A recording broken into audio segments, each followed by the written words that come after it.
Hello dear students, मैं सौरभ खरकवाल आप लोगों का हमारे इस यूट्यूब चैनल में बहुत बहुत स्वागत करता हूं। मैंने क्लास 12th की कंप्लीट फिजिक्स स्टार्ट किया। हमारा पहला चैप्टर चल रहा है इलेक्ट्रिक चार्ज एंड फील्ड। तो आज हम लोग गॉस की एप्लीकेशंस पढ़ रहे थे। तो आज हम लोग पढ़ने वाले हैं किसी भी इनफाइनाइटली चार्ज्ड शीट से इलेक्ट्रिक फील्ड निकालना सीखेंगे, ठीक है।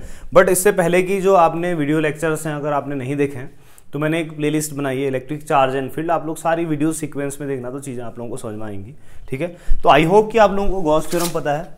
उसके अलावा क्या बोलते हैं, गॉस थ्योरम कूलम्स लॉ से मैंने आप लोगों को बताया है। तो आज हम लोग इससे आगे का काम करने जा रहे हैं। किसी इनफाइनाइट शीट से हम लोगों ने इलेक्ट्रिक फील्ड पता करना है। तो मैं आप लोगों को एक इनफाइनाइट शीट दिखाता हूँ, ठीक है। लेट अस सपोज ये जो मैंने न्यूज़पेपर लिया है ये एक शीट है, ठीक है। इस शीट को अगर मैं बहुत बड़ा कर दूं, देखो इसका जो ये वाला हिस्सा है इसको मैं बड़ा करते जाऊं, ये वाले हिस्से को बड़ा करते जाऊं, ये बड़ा करते जाऊं, ये बड़ा करते जाऊं, तो एक इनफाइनाइट शीट बन जाएगी। तो इस इनफाइनाइट शीट को मैंने कैसे रखा है, इस डिजिटल बोर्ड में इनफाइनाइट शीट को ऐसे रखा हुआ है, ठीक है। तो ऑब्वियस है कोई भी इंसान अगर इस शीट के अगर इसके आसपास रहना चाहेगा तो दो ही जगह रह सकता है, या तो इसके राइट में या इसके लेफ्ट में, क्योंकि इनफाइनाइट है। इनफाइनाइट का मतलब कि ये हिस्सा बहुत ऊपर तक जा रहा है, ये हिस्सा बहुत ऊपर तक जा रहा है और ये हिस्सा बहुत नीचे तक जा रहा है। समझ में आ गया ना। तो इस इनफाइनाइट शीट को मैंने पॉजिटिव चार्ज दिया तो प्लस इसमें यूनिफॉर्मली डिस्ट्रीब्यूट हो जाएगा, इधर भी प्लस आ जाएगा। तो इलेक्ट्रिक फील्ड की डायरेक्शन आपको पता है प्लस से बाहर को होती है। तो इस तरफ वाले प्लस से इलेक्ट्रिक फील्ड इस तरफ को जाएगा और इस वाले प्लस से इलेक्ट्रिक फील्ड इधर को जाएगा।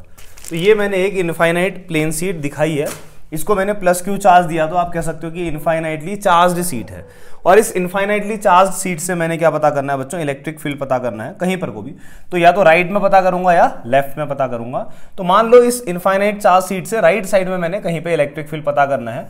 लेकिन हम गॉस की एप्लीकेशन पढ़ रहे हैं तो आप लोगों को पता होना चाहिए कि गॉस थ्योरम किसी भी क्लोज्ड सरफेस के लिए अप्लाई होती है।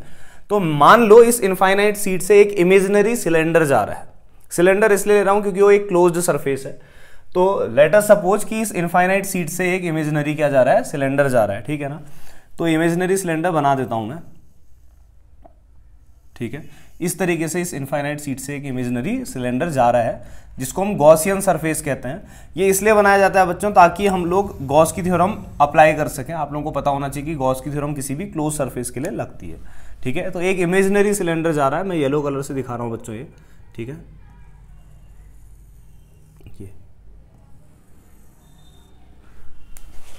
इस तरीके से मैंने यहाँ पे एक इमेजिनरी गॉसियन सरफेस दिखा दी है, ठीक है बच्चों। ये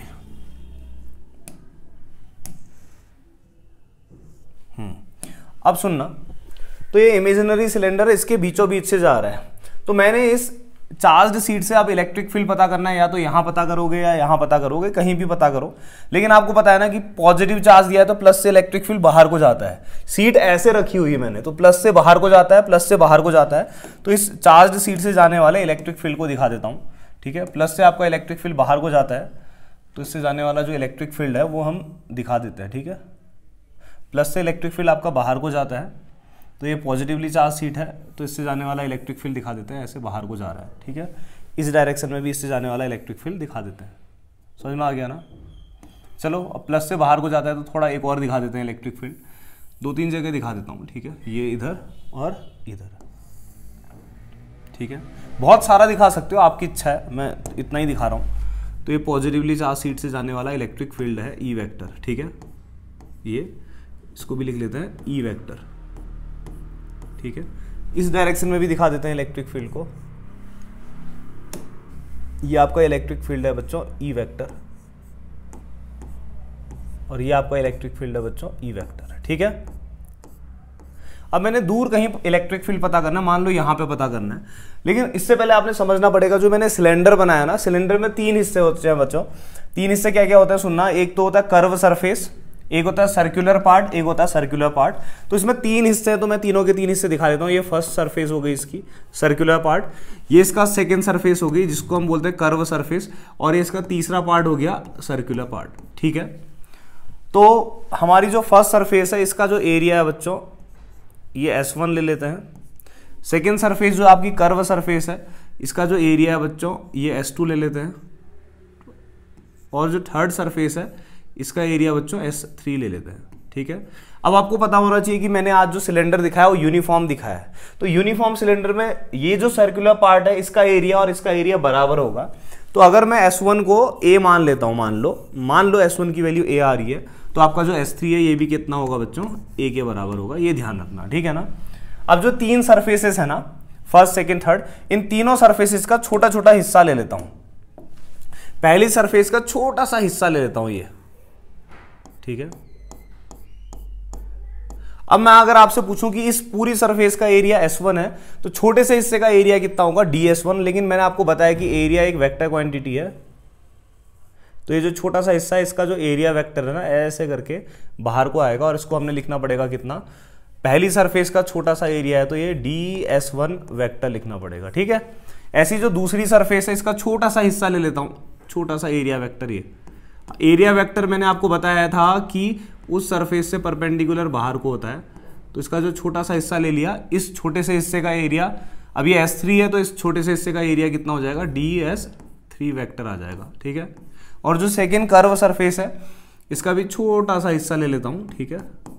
तो ये छोटे से हिस्से का जो एरिया वेक्टर है इससे वर्टिकली आउटवर्ड जाएगा, ठीक है, इसको बोलते हैं DS2 वेक्टर, ठीक है। तो अगर आप ध्यान से देखेंगे E और DS1 सेम डायरेक्शन में है, यहाँ पे थीटा 0 बनेगा इन दोनों के बीच का एंगल। E और DS3 सेम डायरेक्शन में, तो दोनों के बीच का एंगल 0 होगा। बट यहाँ पर को DS2 इधर को जा रहा है, E इधर को जा रहा है, तो एक दूसरे के परपेंडिकुलर, तो यहाँ आपका एंगल कितना बनेगा, थीटा, ठीक है। अब इस प्लेट से इलेक्ट्रिक फील्ड पता करना है, मान लो यहीं पे पता करना है या यहाँ पता करना है, जहां पे भी पता करना है वो हम निकाल के देखेंगे, ठीक है ना। तो अगर मैं आपसे पूछूं कि इस इमेजिनरी गॉसियन सरफेस या सिलेंडर से जाने वाला जो टोटल फ्लक्स है वो कितना होगा, ठीक है, तो आप क्या बोलोगे बताओ। मैं अगर आपसे पूछूं कि आपका इस सिलेंडर से जाने वाला टोटल फ्लक्स कितना होगा, ठीक है, तो टोटल फ्लक्स थ्रू सिलेंडर कितना होगा, आप बोलोगे सिलेंडर में तीन सरफेस है, फर्स्ट सेकेंड और थर्ड, तो जो आपका टोटल फ्लक्स होगा वो कैसे निकलेगा बच्चों, पहली सरफेस का फ्लक्स प्लस सेकेंड सरफेस का फ्लक्स प्लस थर्ड सरफेस का फ्लक्स, ठीक है। अब आपको फ्लक्स का फॉर्मूला पता होना चाहिए। देखो फ्लक्स का फॉर्मूला होता है फाई इक्वल टू होता है बच्चों इंटीग्रेशन ऑफ कितना होता है, ई वेक्टर डॉट कितना होता है, ds वेक्टर होता है। फ्लक्स का फॉर्मूला ये होता है, ठीक है। तो मैं इसको अप्लाई कर देता हूँ, तो यहाँ से फाई इक्वल टू कितना आ जाएगा, फाई 1 मतलब पहली सरफेस से जाने वाला फ्लक्स। तो देखो E और DS1 सेम डायरेक्शन में है, तो फाई 1 कितना आ जाएगा बच्चों, यह आ जाएगा फाई 1 इंटीग्रेशन ऑफ कितना आ जाएगा, E vector dot DS1 vector. ऐसे ही सेकेंड सरफेस के लिए फ्लक्स कितना आ जाएगा बच्चों, E vector dot DS2 vector, ठीक है। और थर्ड के लिए कितना आ जाएगा बच्चों, E vector dot DS3 vector, ठीक है। अब आपको पता होना चाहिए A डॉट भी AB cos थीटा होता है, तो यहां से phi equal to E dot DS1 कितना हो जाएगा, E DS1 cos, अब समझना E और DS1 सेम डायरेक्शन में जा रहे हैं, तो cos कितना हो जाएगा बच्चों, 0 डिग्री, ठीक है, सेम मतलब पैरेलल। cos 0 की वैल्यू कितनी होती है 1 plus integration of E DS2 open करोगे तो E DS2 cos, ध्यान सुनना, देखो DS2 इधर को जा रहा है E इधर को, तो cos कितना आ जाएगा 90 डिग्री आ जाएगा। और cos 90 की वैल्यू कितनी होती है बच्चों, 0 होती है। प्लस थर्ड वाले के लिए देखते हैं, integration of E dot DS3 है, तो E DS3, अब देखो E और DS3 सेम डायरेक्शन में, तो कितना आ जाएगा, यह आएगा cos 0 डिग्री, और cos 0 की वैल्यू कितनी होती है बच्चों, 1 होती है, ठीक है। तो इसको थोड़ा सा सिंप्लीफाई करते हैं, ऊपर वाला मिटा देता हूँ। आई होप कि आप लोगों को समझ में आया होगा, अगर नहीं आया तो कुछ सेकंड पीछे चले जाना, ठीक है, या मुझसे पूछ लेना आप लोग कमेंट में। अरे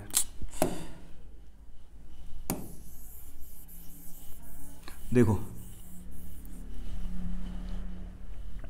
तो कितना आ जाएगा बताओ फ्लक्स आपका, फाई इक्वल टू 1 से मल्टीप्लाई करोगे तो इंटीग्रेशन ऑफ E DS1, ठीक है, प्लस 0 से मल्टीप्लाई करोगे 0 प्लस इंटीग्रेशन ऑफ कितना E DS3, ठीक है। E आपका यूनिफॉर्म इलेक्ट्रिक फील्ड है, तो जो कांस्टेंट होगा E बाहर आ जाएगा, तो E बाहर आ जाएगा तो इंटीग्रेशन ऑफ कितना आ जाएगा बच्चों, DS1, 0 तो हट जाएगा, E बाहर आ जाएगा तो इंटीग्रेशन ऑफ कितना, DS3। अब आपको पता होना चाहिए बच्चों इंटीग्रेशन ऑफ dx कितना होता है बच्चों, x होता है, ठीक है। अब इंटीग्रेशन ऑफ dx x होता है, तो सीधी सी बात है इंटीग्रेशन ऑफ DS1 कितना हो जाएगा, integration of d x x है तो integration of d s one s one हो जाएगा, plus E integration of d s two कितना हो जाएगा एस टू। दोनों में से ई कॉमन आ जा रहा है बच्चों, तो phi equal to E common ले लेंगे तो अंदर बचेगा s one plus s two. अब ये एस वन और एस टू क्या है, सॉरी ये एस थ्री था ना, गलती से ये वाला आपका एस थ्री था ना, गलती से हो गया हाँ बच्चों, E S three E S three, ठीक है। तो S1 और S3 क्या है देखो, तो S1 है इस वाले सर्कुलर पार्ट का एरिया, इसको मैंने A लिया है, तो S3 भी क्या होगा A होगा, तो दोनों सेम लिए हैं मैंने, तो फाई इक्वल टू कितना आ जाएगा E इंटू ये आ जाएगा A प्लस A। अब A प्लस A कितना होता है 2A, तो फाई इक्वल टू कितना आ गया बच्चों E इंटू कितना आ गया 2A। अब मैंने E पता करना है ना इलेक्ट्रिक फील्ड इस चार्ज सीट से इस तरफ या इस तरफ, तो 2A को मैंने इधर भेजना पड़ेगा। हाँ तो मैं मिटा देता हूँ उससे आगे का काम, ठीक है। तो देखो बच्चों, तो यहाँ से E की इतना आ गया, E इक्वल टू आ गया फाई अपॉन कितना आ गया 2 इंटू ए। अब देखो गॉस की एप्लीकेशन पढ़ रहे हैं, तो जब तक गॉस थ्योरम अप्लाई नहीं करेंगे तो फायदा कैसे होगा, तो सुनना जरा ध्यान से, अकॉर्डिंग टू गॉस थ्योरम, ठीक है।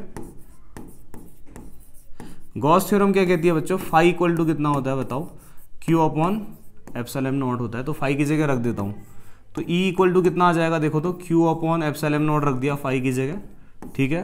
अपॉन कितना आ गया 2A आ गया, बस। अब क्या है चीज़ें देखना जरा ध्यान से, ये एप्सिलॉन नॉट इधर आ जाएगा, तो E इक्वल टू कितना आ गया बता, Q अपॉन कितना आ जाएगा 2A एप्सिलॉन नॉट, ठीक है। अब हम लोग जानते हैं बच्चों, जब चार्ज यूनिफॉर्मली डिस्ट्रीब्यूटेड रहता है ना किसी भी सरफेस में, तो उस समय हमारे पास तीन चीज़ें होती है, एक तो लीनियर चार्ज डेंसिटी होती है, एक सरफेस और एक वॉल्यूम।